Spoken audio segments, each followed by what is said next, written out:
வாகை சூடவா. Good morning students. Today we are going to see a very important topic, biomolecules. It is the major topic because it deals with the two important subjects, chemistry and biology. With respect to the NEET exam, both chemistry and biology are very important, and this topic can be useful for both the subjects. And generally, what are biomolecules? These are the substances which are responsible for the harmonious and synchronous progress of chemical reaction which take place in the body that leads to life. In biomolecules, we can have carbohydrates, proteins, minerals, then lipids, but we are going to do today starting with proteins. What are proteins? Generally, all of you aware that proteins are very important for our functioning and structural basis of the body. But these proteins are composed of amino acids, and they are the combination of alpha amino acid. You can also call it as they are the biopolymers of alpha amino acids. And these proteins are the very important biomolecule. And now we are going to see about the sources of proteins. What are the sources of proteins? Mainly pulses. The pulses which we are taking in our day-to-day life, and fish, then milk, cheese, these are the important sources of proteins. As I told you just now, these proteins are formed by the combination of amino acids. We are in need to learn about what is an amino acid. The name amino acid clearly tells you that it is a combination of two major functional groups. One is the amine group, which is NH2, and another one is the carboxylic group, which is COOH. So generally, an amino acid is a bifunctional compound which has got an NH2 and a COOH. And glycine is the first member of this amino acid, and it is having a formula NH2 CH2 COOH. And this CH2, one hydrogen, when it is replaced by a R group, and that carbon as it is adjacent to the COOH group is referred as alpha carbon. So those amino acids are called as alpha amino acids. NH2 CH, this CH is having an R group, and along with that you will have a COOH group. You can see that in the screen that it is NH2 CH R COOH, and these amino acids are generally referred as alpha amino acids. And protein may also contain some other functional group other than amino acids, and generally amino acids, these alpha amino acids combine, that is 20 alpha amino acids combine to form plant proteins and animal proteins. Other amino acids which are present in the cells are called as non-protein amino acid. That means they are not involved in the formation of proteins. So a quick recap that what are proteins is very important for the fundamental structural and functioning of the body, and it is the important biomolecule formed by the combination of amino acids. Classification of amino acids. Now we are going to classify amino acids. When amino acids are classified, it is classified based on two major reasons. One reason is based on the groups present, and another reason is based on the ability to synthesize by the body. First one, based on the group. It is classified as three types. One is acidic amino acid, and then basic, and then neutral. What do you mean by acidic is when there are more number of COOH group, we call those amino acids or acidic amino acid, and when there are more number of NH2 group, we call that as basic amino acid, and the number of NH2 and COOH are equal, or you say the equal number of NH2 and COOH group, then you call the amino acid as neutral amino acid. Now moving on to the next part of the classification, that amino acids are classified based on the synthesis. You can have it as two types. One is essential and another one is non-essential. When you say non-essential, that means these amino acids can be synthesized by our body itself. That means it is available in the body. The body is automatically just preparing these amino acids. So they are called non-essential amino acids. You can have the example here, the first member which I told you already, that glycine, and the second member called alanine, and some other examples are also available. Essential. Essential means that is, it is not present or not synthesized in the body. It is available only through diet. You can just take, that is from your intake, whatever you are going to take through your diet, these type of amino acids are formed. That is, essential amino acid cannot be synthesized by the body. It can be taken or consumed only through diet. And you can have the example of valine and phenylalanine. Next one is about the nomenclature. When you just think of organic chemistry, what comes immediately into your mind is nomenclature. And these amino acid has got a common name, that is called as a trivial name, we say. And always it is indicated by 3-letter symbol. And this trivial name, that is the name which is mainly due to the source present or otherwise due to some physical property of the amino acid. You can take the example of glycine. In Greek, glycos means cheese, that is having a very sweet or pleasant taste. Therefore, this glycine name is obtained. And next we are moving on to the physical property of amino acid. When you say physical property, mainly about the color. Generally these amino acids are colorless, they are crystalline, and they are water soluble, that is they are soluble in water. And one more property which is very important, they are high melting solids, and even though it is having a basic and an acidic group, it is behaving like a salt only. Now very important one called Zwitter ion. What is this Zwitter ion? As I told you already about the amino acid formula, NH2CH linked R group, and then you will have a COOH. When you place this amino acid in an aqueous solution, the H plus ion of the COOH is just lost, and this H plus ion is accepted by the NH2, and this stage the amino acid is present as a dipolar ion. I will repeat the formula. As the COOH group loses its H plus ion and it will be accepted by the NH2, you will have the formula as NH3 with a plus sign, CH, R, COO minus. You can see that it will have both the charges. You call this as a dipolar ion, and in this state this ion will be called as a Zwitter ion, and this amino acid in the Zwitter ion format has or behave like an amphoteric form. As it is having both the charges, it will have a amphoteric behavior. Let me point out one important thing here. What is Zwitter ion is the amino acid will have both the charges in it. It will have a positive charge NH3 plus as well as a negative charge COO minus. Then isoelectric point. Now I am having a Zwitter ion which is having both the charge NH3 with a plus sign and a COO with a minus sign. Now I am going to place this in an acidic medium. All of you know acidic medium is H plus. And this H plus, this COO minus will accept the H plus and it will be converted to COOH. And now how the formula will be changed? NH3 plus CH R group, then COOH. So at a low pH condition, why you call it as a low pH condition is when you say acidic, it will have a low pH and this amino acid will have a positive charge NH3 plus CHR COOH.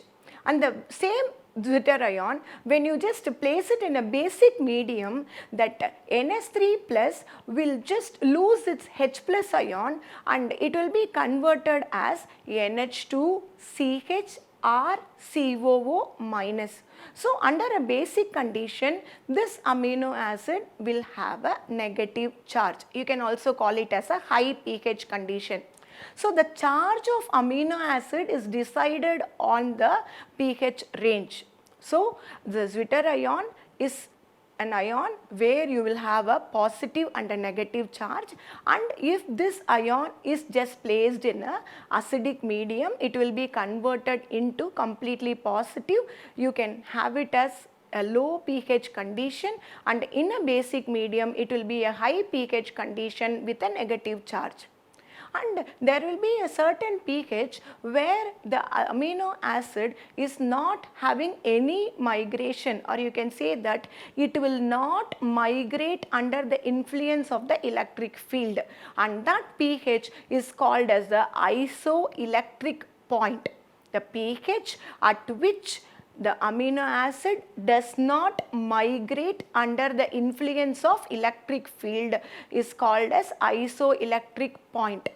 As it is not migrating under the influence towards either a cathode or the anode, you can say that the solubility and mobility of amino acid decreases at the isoelectric point. So, what are the points you have to remember here is that an isoelectric point is a point where the amino acid does not move under the influence of electric field, and the solubility and mobility of amino acid decreases. You can also have one more point here. You have to remember one more point, that the pH is very important for whatever the sign present, that is the charge present. In acidic condition, that is in low pH, you will have a positive charge, and in basic condition, that is in high pH, you will have a negative charge, and in the neutral range of pH, both the charges will be present. Now the next one, optical activity. All of you know what is optical activity is that substances which rotates the plane, polarized light, dextrorotatory, levorotatory. Definitely you should have learnt all these things in the carbohydrate parts. Now we are going to see whether the amino acid is optically active. So what is the condition for optical activity is that chiral carbon, that is carbon attached to 4 different groups. So when you consider an amino acid, except glycine, all amino acids are optically active. Glycine, 2 hydrogen are attached, and in this side one NH2, that side one COOH, so it is not optically active. And most of the amino acids are present in L configuration, and when you write the Fischer projection formula for a L configuration, the NH2 group is written on the left hand side. This is a clue given to you. So when they are asking you to predict what type of configuration, you can identify that as the NH2 is present on the left hand side, that is the L configuration amino acid. Now moving on to the important part. We have started with protein, but now we are just continuing with something called amino acid. The reason is proteins are formed by the combination of amino acid. So how they are formed? How these amino acids are combined? As I started, amino acids are bifunctional. So the COOH of one amino acid combines with the NH2 of another amino acid. That means the COOH and NH2, they react with the removal of water molecule, and amide linkage is formed. That amide linkage is called peptide bond. This is an example. I have taken 2 amino acid, glycine and alanine, and glycine COOH group and alanine NH2 group. They both remove one water molecule, that is the OH of the COOH group and H of the NH2 group remove water molecule to form a peptide called as glycyl alanine. NH2, CH2, CO, NH, CH, R, COOH. That CONH, it looks like an amide, so we call it as an amide linkage, and that is the peptide bond. And this glycyl alanine is an important protein, that is dipeptide, you can say. What is the dipeptide? Generally is peptide formed by the combination of 2 amino acid. If it is combination of 3 amino acid, we call it as a tripeptide, and so on. So in general, these are referred as oligopeptides. If there are more than 20 amino acids combined, we call it as a polypeptide. and in general protein sequences are written from N terminal to the C terminal. What do you mean by N terminal is you start with the NH2 group and you end with the COOH group, that is the C terminal. And the atoms other than the side chain, what are present in the side chain is generally R group.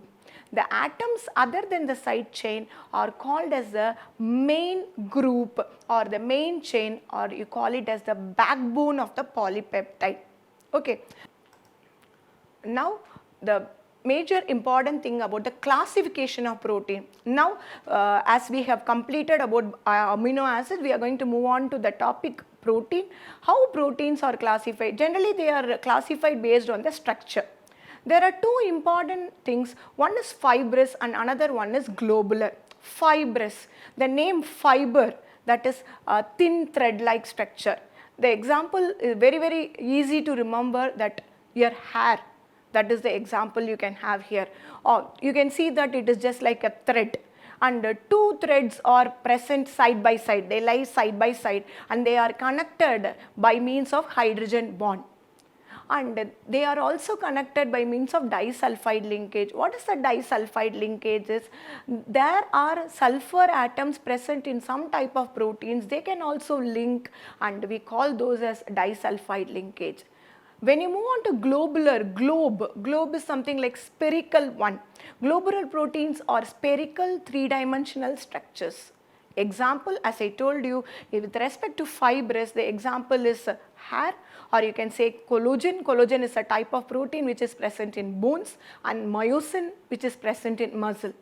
And when you take the example of globular, enzyme is the best example you can have, and then hemoglobin, and the name itself tells you hemoglobin, that is a globular structure, and then you can have the example of insulin. And solubility in water, fibrous proteins are insoluble in water. Very easy, you can very easily remember this point. The reason is, I have given you the example hair. Hair is not soluble in water, all of you know. So fibrous proteins are insoluble in water. But when you see the globular proteins, they are soluble in water, and these globular proteins are going to make a hydrogen bond with water. And what are the functions of these two types? When you take the globular, that is fibrous protein first, the functions are structural function. What is the structural function here is, the three example which I gave you, we can have it once again, that keratin which are present to make the major structures like nails and then hair. The next one is collagen. Collagen mainly used in bones and cartilages.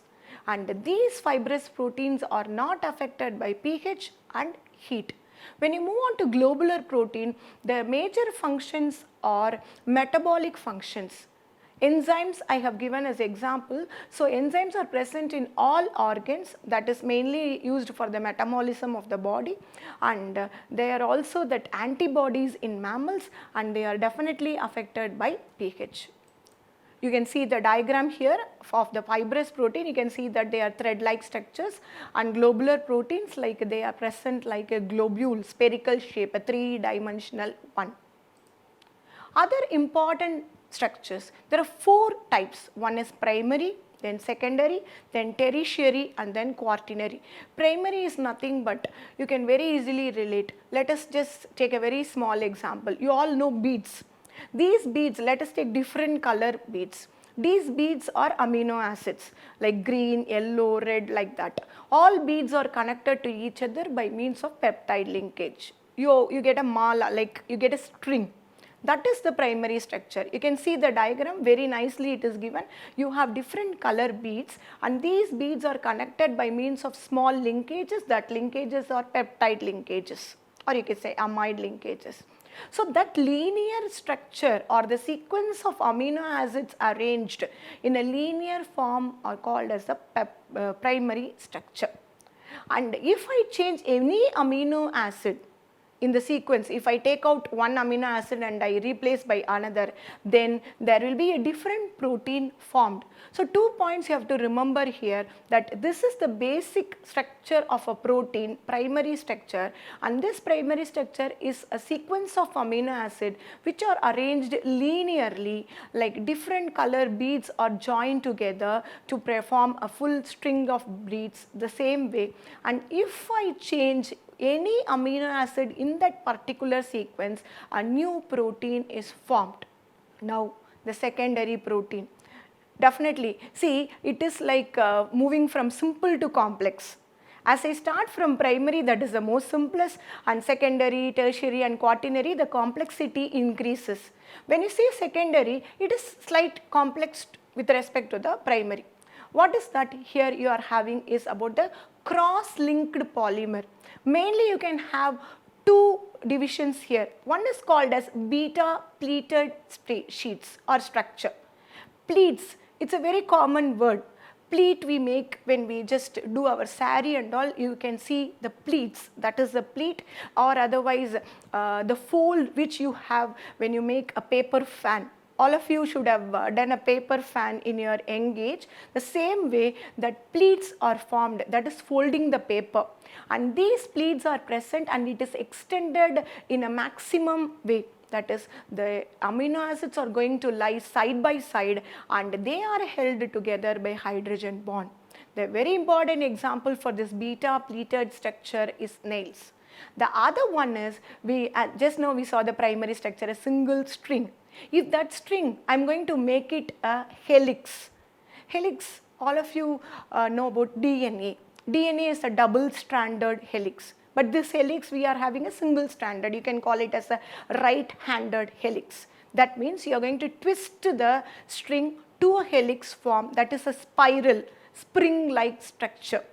And when you do the spring-like structure, there are 36 amino acid and in 10 turns, you can call it as a 3.6 residue. That is 36 is in 10, so 36 divided by 10 makes 3.6. And what is the length of that is 5.4 angstrom. So residue is nothing but a single protein unit. And this polypeptides, a single protein unit and that NH group, and when you just move on, the in between there can be number of amino acid linked to another CO by a bond, can be called as a hydrogen bond here, that forms a linkage here, and this is the helix, you can call it as alpha helix structure. And the major thing in the alpha helix structure, one example we can have about an amino acid proline. This proline produces a kink. What is a kink? Is a sharp raising in a straight line. That is, you can call it as a sharp curve in a straight line. Or you should have seen ECG. ECG, if you see, it is not going to be a straight one. Sometimes you can see a peak and all. Like that, there is a sharp peak. You call it as a kink. And this sharp peak kink is present in proline, and this is often referred as helix breaker. That means the kink can break the helical structure. The main example for this helical structure is hair. You should have seen people plaiting the hair, that is they do this, we call it as pinnal in Tamil, and that is the same way as the helical structure, that is this hair can be stretched and it can be made into a plate. Now we are moving on to the next, little complicated than the secondary, that is called as a tertiary, and this tertiary is a further folding of the polypeptide. That is, it is further folded into two things which we have seen just now, that fibrous and globular. And the secondary and tertiary structures are connected by means of a few type of linkages. What are the linkages? You can have the example of hydrogen bonding, disulfide linkage, van der Waals forces, or electrostatic force of attraction. The last one is the quaternary structure. These are called as the functional proteins. When you say functional protein, that means it is responsible for various functions which is taking place inside our body. One example we can have here, that is about the hemoglobin. It is called as the oxygen transporting protein. We all know that we inhale oxygen and we exhale carbon dioxide. When you inhale oxygen, oxygen is just taken by the hemoglobin and it is delivered throughout the body to all the tissues, and then it is going to carry carbon dioxide and carbon dioxide will be exhaled. So this oxygen transporting protein hemoglobin is mainly a quaternary structure, and another example is the DNA polymerase. This DNA polymerase is nothing but which takes copies of our DNA, and that is a combination of 10 polypeptides. Last part of the protein. All of you know, you all should have definitely seen that boiling of an egg. Egg has got a maximum protein content, and anything which has got protein, when it is allowed to boil, that is when it is heated or treated with acid, that is when it is allowed to react with acid, it is going to just get coagulated or precipitated. So that is that it is going to change its form and it is going to lose its biological activity. That is called denaturation. The very simple thing. Naturally it is having some character and that character is destroyed. That's why we say denaturation. What is the reverse of this? When you want to do the reverse of denaturation, we call it as renaturation. The best example which I quoted is coagulation of egg white on boiling. During denaturation, the primary structure remains intact. That means there is no change taking place in the primary structure, but the secondary and tertiary structures are completely destroyed. That means the unfolding of the globules take place and uncoiling of the helix takes place. So let us just recall this denaturation once again. When proteins are heated or treated with acids, it is getting coagulated or precipitated and it is losing its biological activity. That means it is retaining its primary structure and destroying its tertiary and secondary structure. How these structures are destroyed? That the globules are just unfolded and the helix are uncoiled. Now we are going to see some important NEET questions related to protein. First, it is this question has come in 2019 paper. The non-essential amino acid among the following is. The answer is alanine. Already I have quoted in the explanation that it is a non-essential, that is the amino acid which is synthesized in the body itself. The second one is the structure of protein, that is which structure of protein remains intact during denaturation process, the primary structure. Which of the following statement is not correct? Once again, the D option is the answer, that is denaturation makes the protein more active. Why we are saying that that is not correct? Because when you do denaturation, it is losing its biological activity. So we can't take that option as the correct option, and that is the correct answer here. That is denaturation makes the protein more active. I have given the reason also. The globules unfold, helix become uncoiled, protein loses its biological activity. Now we will see the fifth question, that which is not optically active. Glycine is the one which is not optically active because that is the one which is not having any chiral carbon. The next question is the name of the dipeptide. You can see the structure and you can just relate that it is alanyl glycine. Now we are having an amino acid converted to a amino with a primary alcohol group. You can just relate that acid is converted to primary alcoholic group. So it should be a reducing agent. Among the options, which is the best reducing agent is lithium aluminum hydride. That is the answer. And then force of attraction between the neighboring peptide chain. What is the force of attraction? Is always a hydrogen bond is the force of attraction. The next question, which of the following is a basic amino acid? See here, as we have seen in the classification, that when it is having more number of NH2 group, it is called as the basic amino acid. You can take the first option as answer because it is having 2 NH2 group.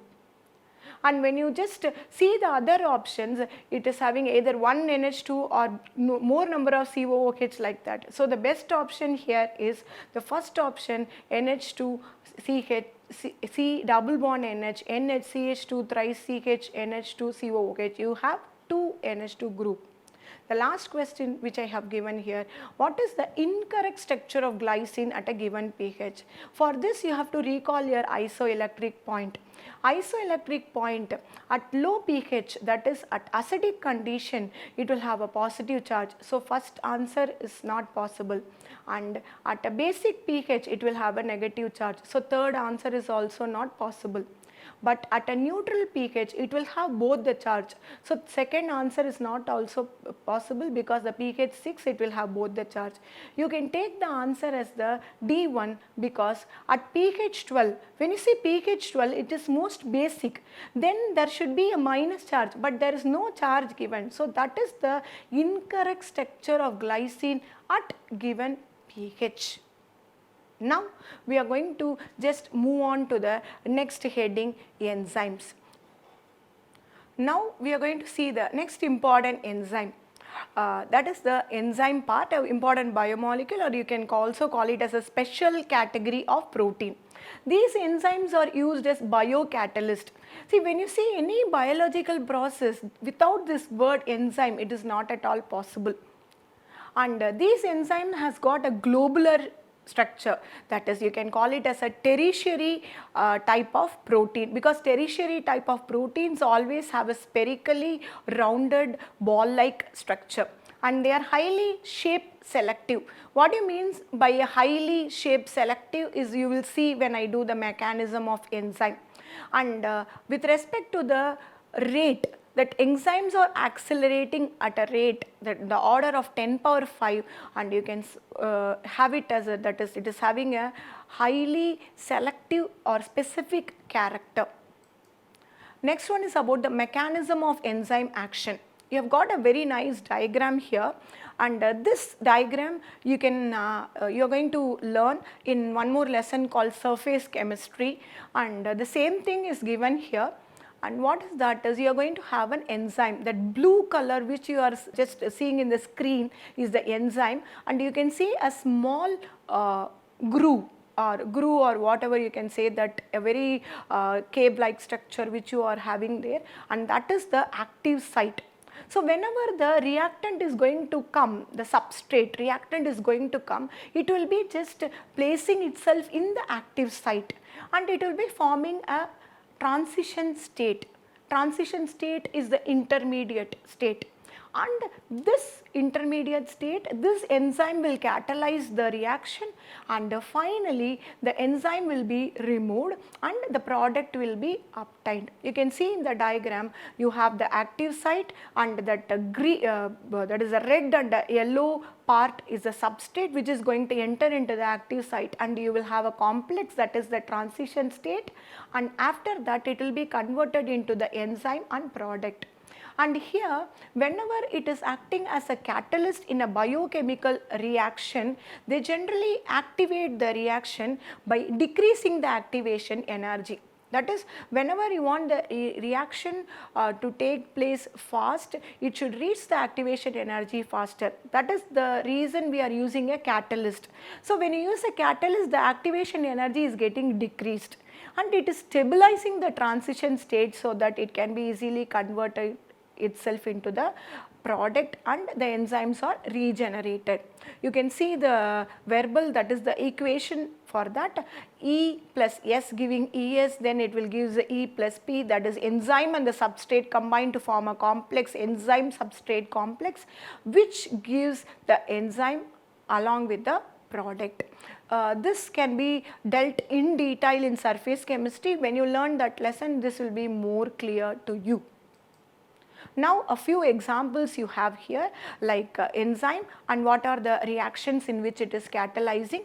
Very simple things. One example I am just going to quote here, other things you can see in the screen, that it is cellulase. Cellulase is just converting cellulose into glucose, and another one is pepsin. Pepsin is something which is converting protein into alpha amino acid. And now about the temperature dependence of enzyme activity. Generally, always a temperature range is very important for any activity. So enzymes have its best action at a temperature range of 298 to 313 Kelvin. Above this, that is when you increase or decrease the temperature, the activity is getting decreased and it stops at 273 Kelvin. And what are the efficiency of enzyme? As I told you in the previous slide that the mechanism of enzyme action, whatever enzyme using to catalyze a reaction, it is regenerated, and therefore a very small quantity of enzyme is enough. And some chemicals which reduce the activity of enzyme or which decrease the activity of enzyme, you can just say that which retards the activity of enzyme are called as enzyme inhibitors. Now vitamins. Vitamins, you say vital amines. All of you know we have so many vitamins requirement for our body. Even though it is required for the body, it is not synthesized in the body. It is not possible to synthesize any vitamin in the body. So vitamins are obtained only, that is, they are just taken only through diet, and they are very important for the growth and maintenance. And since it is taken to diet, you can also call it as an essential dietary factor. And they are required only in very minute or you can say small quantities, because their deficiency or excess can cause specific diseases. That means when the deficiency, that is when the vitamins are less or when it is excess, definitely it leads to diseases. And what are the major roles of a vitamin? It plays many number of roles in the functioning of the body, and one important role of the vitamins are it is acting as a cofactor for enzyme. So they are referred as coenzymes. Vitamins are classified based on their solubility. It is classified as two major types, fat soluble and water soluble. From the name itself, it's very clear. When I say fat soluble, vitamins are soluble in fat, therefore it is insoluble in water, and they are taken through fatty substances, and it is stored in fatty tissues and liver, and when you take even excess of it, it is going to be very dangerous. What are the examples you are having here? Vitamin A, D, E and K. And water soluble vitamins, as they are soluble in water, you have to have a continuous consumption of these vitamins, because as they are soluble in water, they are easily excreted through urine. It is not possible to store these vitamins in the body. So when you have excess of these vitamins, it is automatically excreted through urine. So definitely a continuous consumption of these vitamins are necessary. And the examples are a combination of vitamin B like B1, B2, etc. and vitamin C. Now we are going to see in the format, a table format. First I have classified the fat soluble vitamins. The table headings are vitamin, sources, functions, their deficiency, disease, and I have given a new column here that there are disease caused due to the excess of these vitamins. So let us see the first one, vitamin A, which is otherwise called retinol. Retina is a word very familiar to all of you. It is something related to eye. So what is the functioning of this vitamin A is the vision and growth. And vision means, you should have heard that people saying that when you eat carrot, your vision power increases, and your vision is very good, and papaya also. So those are the sources. And deficiency is night blindness. You should have definitely heard of night blindness. And xerophthalmia. What is xerophthalmia? Is eyes don't shed tears. That means you can't see tears coming out of eyes. That is called xerophthalmia. And what is the excess disease? Is when you take excess consumption of this preformed vitamin A. What is preformed vitamin A? Is vitamin A which are just taken through poultry and dairy products, that is which are taken through diet of dairy products and fishes like poultry things. And these preformed vitamin A, if you consume it in excess, then it will create headache, nausea. Now vitamin D. Vitamin D is cholecalciferol or ergocalciferol. Two names you can have, vitamin D3 and D2. And it is mainly present in cod liver oil, or you can call it as a fish liver oil, or otherwise exposure to sunlight. I want to specify an important point here. The major or the commonly existing deficiency nowadays is the vitamin D deficiency, because many of us are not exposing ourselves to the sunlight. That is, the morning sunlight is very important, because these vitamins D's major function is absorption and maintenance of calcium. So when you are not having enough vitamin D, then maintenance of calcium is also going to be, absorbing and maintaining of calcium is also going to be very difficult. And what are the deficiency diseases? Just now I told you that when you are not exposed to sunlight, definitely it will create a vitamin deficiency, and then dark skinned people will have a vitamin D deficiency, and rickets. Rickets is a vitamin D deficiency for children, and osteomalacia in adults. You should have seen that adults reporting knee pain mainly, that is nothing but the osteomalacia, which are these rickets, osteomalacia, or the deficiency diseases of vitamin D. Now, another fat soluble vitamin called vitamin E, tocopherol. This tocopherol is mainly present in sunflower oil and then vegetable oil. That is our day-to-day life. Most of these oils, the main function is it is acting as an antioxidant. You should have seen in TV advertisement and all, like anti-aging, acting as an antioxidant. So all these oils are acting as an antioxidant, and it is also acting as a food preservative. And what is the deficiency is muscular and nervous weakness. Now, another fat soluble is vitamin K. It is called phyloquinone, menaquinone. Green leafy vegetables can be the source, and the function is blood clotting. When there is a cut in any part of the body, blood oozes out, it comes out, and immediately after 1 or 2 seconds you can see that the blood clots.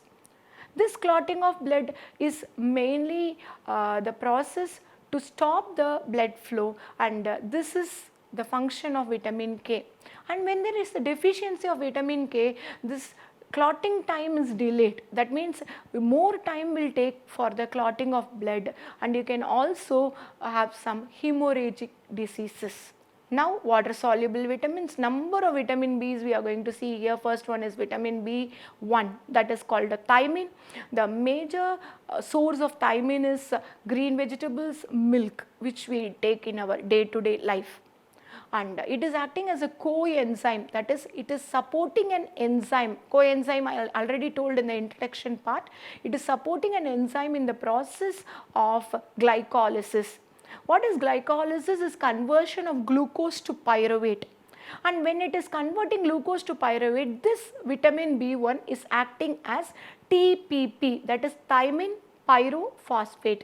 What is the deficiency? Is beriberi, that is a general nerve damage.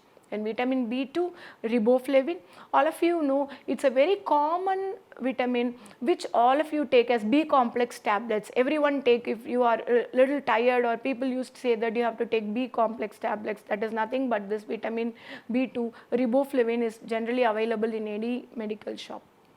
And what is the major source of this is green vegetable and soya bean. Once again, a day-to-day source. All of us eat vegetables every day, so green vegetable if you take, that is more than enough. And number of pulses also you can take.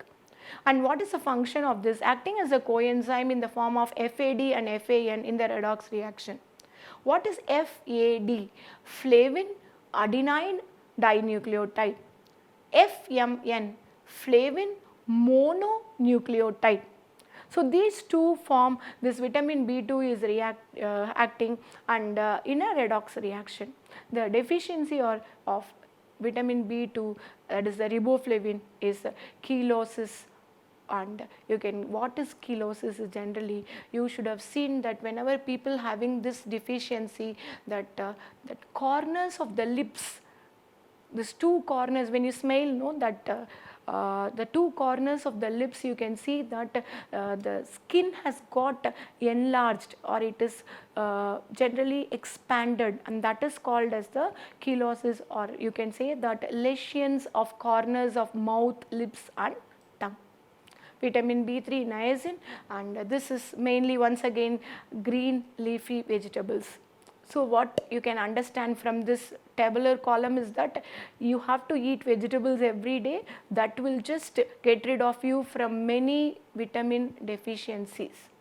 And the function is a coenzyme in the form of NAD, that is nicotinamine adenine dinucleotide, and NADP, nicotinamine adenine dinucleotide phosphate. The deficiency is pellagra. Pellagra is that you can see in the bracket, it's given photosensitive dermatitis. That means inflammation of skin. You can see red patches on the skin. And dementia. Dementia is something like a loss of memory. That is, one part of the brain is not working properly and you will have a loss of memory. And when you take this vitamin B3 in excess, not in the form of food but in the form of nicotinic acid, it will cause itching and fleshness of skin. What is fleshing or fleshness of skin is that reddening of the skin take place. Now vitamin B5, it is called pantothenic acid. Mushroom and sunflower oil can be taken as a source. It is a part of coenzyme A in carbohydrate, protein and fat metabolism. And mainly the deficiency of inadequate growth. You should have seen people like stunted growth, we say that, or otherwise we can call them as a malnutrition, inadequate growth. And when you take this in excess, definitely it will lead to diarrhea, heartburns and then nausea. B6, pyridoxine. This vitamin B6 is otherwise referred as pyridoxine. Once again, whatever we are taking in our day-to-day life, milk, whole grains and then cereals. Then it is acting as a coenzyme in amino acid metabolism and formation of heme in hemoglobin. This mainly the reason that when you are having a vitamin B6 deficiency, that is a formation of heme is getting affected and you are having an anemia as a deficiency here. Another deficiency mentioned is convulsions. Convulsions are nothing but a nervous disorder like epilepsy. And when you have more excess, that is the toxicity, when you are having excess vitamin B6, it is toxic and it also leads to neurological symptoms. B7. Vitamin B7 is otherwise referred as vitamin H. You can also call vitamin B7 biotin as vitamin H. That is the source or liver, kidney and then green vegetables, milk, etc. It is a coenzyme in fatty acid biosynthesis. The major deficiency disease are depression, hair loss and muscle pain. Then B9, folic acid, it is also an iron supplement, and iron supplement means immediately you can give the sources as vegetables, and then beetroot is the best example for that. Then the major functions are maturation of red blood cells. And what is the deficiency? Exactly opposite to the function. As I said, the function is maturation of red blood cells. If that RBCs are not getting matured, then that will be the deficiency. That is called as megaloblastic anemia. That means the RBCs, that is the red blood cells, are not properly formed. That type of anemia is called megaloblastic anemia. And the excess, when you are having excess of this folic acid along with a B12 deficiency, an unidentified B12 deficiency, that can correct the megaloblastic anemia. Okay. So B9, folic acid, we are having a deficiency. This is something new for you, that is a type of anemia called megaloblastic anemia, where the RBCs are not formed properly. Last vitamin B is B12, cobalamin, cyanocobalamin we say, or cobalamin. And here egg, meat and fish are the sources. It is a coenzyme in amino acid metabolism, and another thing is it is also responsible for red blood cells maturation. So when you are having this deficiency, you will have a disease called pernicious anemia. What is pernicious anemia is that these RBCs are not able to absorb the vitamin B12. Then they are not able to absorb the vitamin B12, then definitely you will have a certain type of anemia called pernicious anemia. The last one in the water soluble is vitamin BC, vitamin C, which is called ascorbic acid. Day to day life, you have number of citrus fruits. Very simple is your lemon, and then sweet lime, and you can say guava also.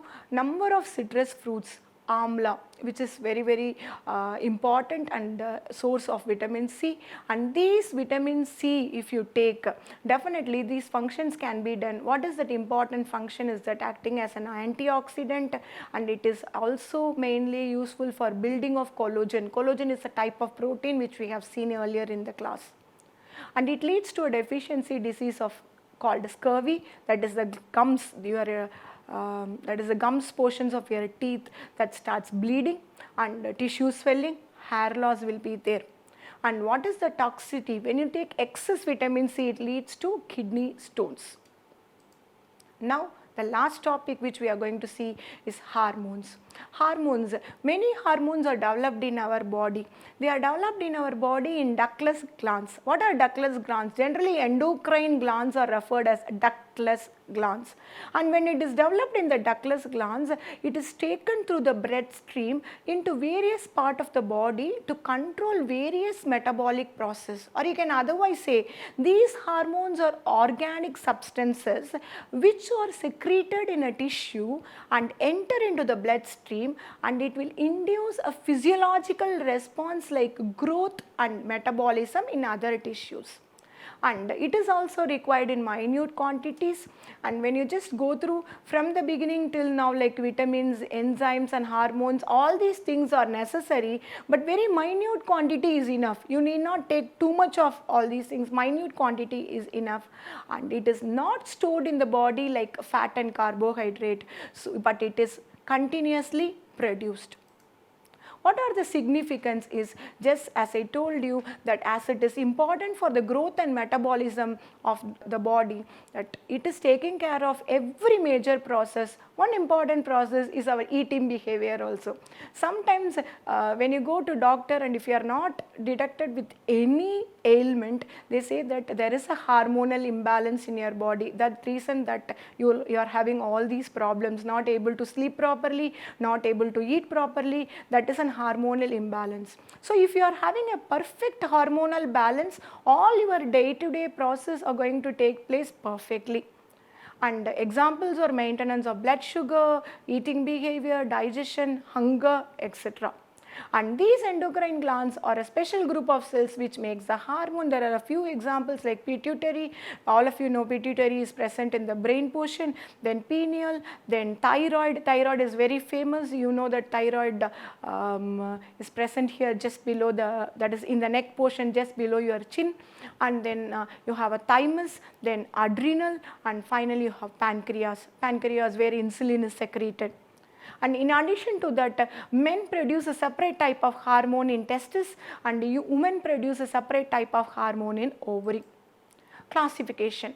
Hormones are classified into two major categories. Chemically, they are classified as proteins and steroids. And another classification is based on the distance of action. That is, for example, I am having a hormone produced in one cell, and if it is going to act on a certain distance, we can classify that into three major types: endocrine, paracrine and autocrine. If it is going to act on cells very distant from the site of release, so as it is going to act on cells that is present at a distance from the site of release, we can call it as endocrine hormone. That is, if it is produced here in the center and it is going to act at a certain distance, that is, it can cover a range of distance. You can see in the diagram, and the best example here is insulin and then epinephrine. Epinephrine is nothing but adrenaline. And the next one is paracrine. It is going to act cells which are close to the site of release, and autocrine, it is going to act on the cells in which it is getting released. What is the specificity of hormone is? Hormones are specifically addressed. Some cells which or having a specific receptor for a given hormone can only be respond to the hormone. Only if the cells are having a specific receptor, then it will respond to the hormone, otherwise it is not possible even though the hormone is present throughout the body.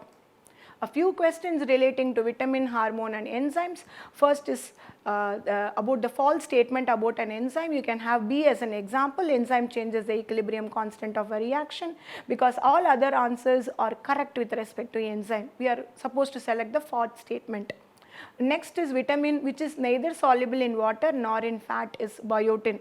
Even though I say biotin is a vitamin B thing, it is also referred as H, and it is having a fatty that is fatty secretion in it. So it is neither soluble in water nor in fat. You can take biotin as an answer, and then the vitamins which are absorbed from the intestine along with fat are fat soluble.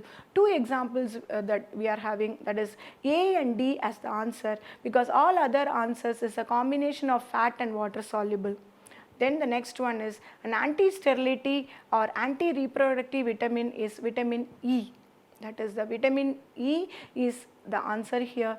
The final one is the hormone that helps in the conversion of glucose to glycogen is insulin. Insulin is a hormone which is secreted in pancreas, and that converts the glucose to glycogen. Let us see a quick recap of what we have done in this class today. That I started with the biomolecules. The major biomolecule, important biomolecule is protein, and we have seen that proteins are formed by the combination of amino acids. So we saw a number of things about amino acids, that amino acids mainly the alpha amino acid, and what are the different classification, and how these amino acids are combined to form a protein, and what is a peptide bond. And then we have seen the structure of protein like primary, secondary, tertiary and quaternary structure, and in that tertiary we saw the two important classification like fibrous and globular protein, and finally we saw about the denaturation of protein. And after that we just saw an important type of protein called enzyme. Enzyme is a biocatalyst, that is, it catalyzes most of the biochemical reactions. And then vitamins. Vitamins are mainly important for the growth and maintenance of our health, and these vitamins can't be synthesized in the body, so it is just taken to diet, and that's why we call it as an essential dietary protein. And you can also just relate this different type of deficiency diseases caused from the vitamins, and if these vitamins are not consumed properly, then definitely it will lead to number of deficiency diseases. And finally we saw hormones. Hormones are produced in ductless glands. What are ductless glands is that the glands that is, you can say endocrine glands. Number of examples which I have given, like pituitary, adrenal, then thyroid, like that. And the three major classification of hormones like endocrine hormones, and then paracrine, and finally autocrine. This classification is done based on the distance of action.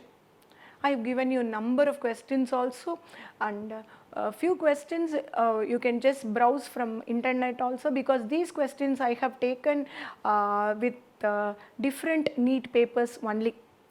So what is that, you have to be very clear when you are attending these type of competitive exams, because you get 4 marks for a correct answer, but if that answer is wrong you will get a -1. So you have to be very careful, and you have to read the question properly. Definitely these questions what they are going to post in, definitely it's going to be little confusing. So what you are going to just see is, you are going to see every answer, and you are going to remove the answer for the particular question, and finally arrive at the correct option. And you can just go through a number of small headings or side heading inside each and every lesson. Not only this lesson I am saying, from first lesson to the last lesson, and whatever content you are having for NEET, every nook and corner of the textbook should be clear to you, and it should be completely learnt to answer a competitive exam. And best of luck for all of you. You attend your paper with complete confidence and read questions thoroughly and mark your timing. And I know that there are 45 questions given for chemistry, so you allot your timing for a particular question, and if there are very simple questions, as you read you take the answer immediately, you can just mark it. And if there are problems, sometimes you can get a problem in physical chemistry, so you take a little more time to solve the problem. So when you go through the 45 questions, which questions are very clear and which you can answer immediately, you answer those questions first, and then you pass on to the difficult questions. Prepare well for the exam. All the best. Thank you. இந்நிகழ்ச்சியை பற்றிய தங்களின் மேலான கருத்துக்களை கீழ்க்கண்ட முகவரிக்கு கடிதம் மூலமாகவோ, மின்னஞ்சல் மூலமாகவோ, குறுஞ்செய்தி மூலமாகவோ தெரியப்படுத்தலாம். அனுப்ப வேண்டிய முகவரி: சிறப்பு அலுவலர், கல்வி தொலைக்காட்சி, 8ஆம் தளம், அண்ணா நூற்றாண்டு நூலகம், காந்தி மண்டப சாலை, கோட்டூர்புரம், சென்னை 6085. தொலைபேசி எண் 7824015000.